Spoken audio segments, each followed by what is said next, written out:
Umoja wa waendesha bajaji, bodaboda na wajasiriamali jijini Dar es Salaam umetangaza kutoshiriki maandamano yaliyoitishwa na Chama cha Demokrasia na Maendeleo Chadema yaliyopangwa kufanyika Aprili 24 mwaka huu kuelekea mahakama ya hakimu mkazi Kisutu ambako kesi ya mwenyekiti wa chama hicho Tundu Lissu inatarajiwa kusikilizwa.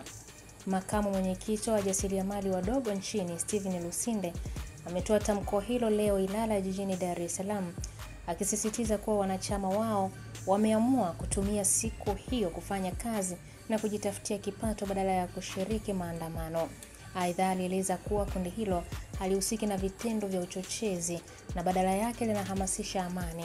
Pia alikumbusha kauli ya zamani ya kiongozi mmoja wa Chadema aliyewahi kudharau kazi ya bodaboda kwa kuitaja kuwa ni kazi ya laana, jambo ambalo limewaudhi wahusika wengi.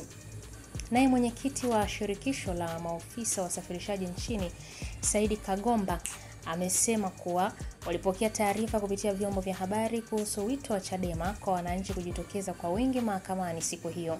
Hata hivyo, walibainisha kuwa wao hawatahusika na maandamano hayo, huku akiomba mamlaka husika hasa jeshi la polisi kuchukua hatua za kuhakikisha amani inatawala.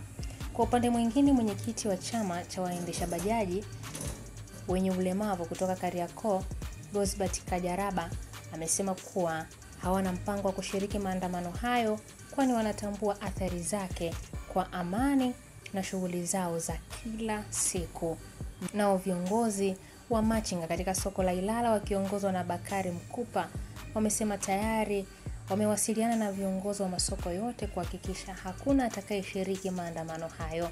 Amesisitiza kuwa maeneo ya masoko hayatatumika kwa shughuli za siasa bali kwa kazi ya kila siku. Bwana, mambo yamekuwa kama hivyo. Kwa hiyo tunatarajia kuona siku ya tarehe 24 maandamano hayo yatafanyika na akina nani? Mimi ni Irene Nziku na hii ni Ambwene Media.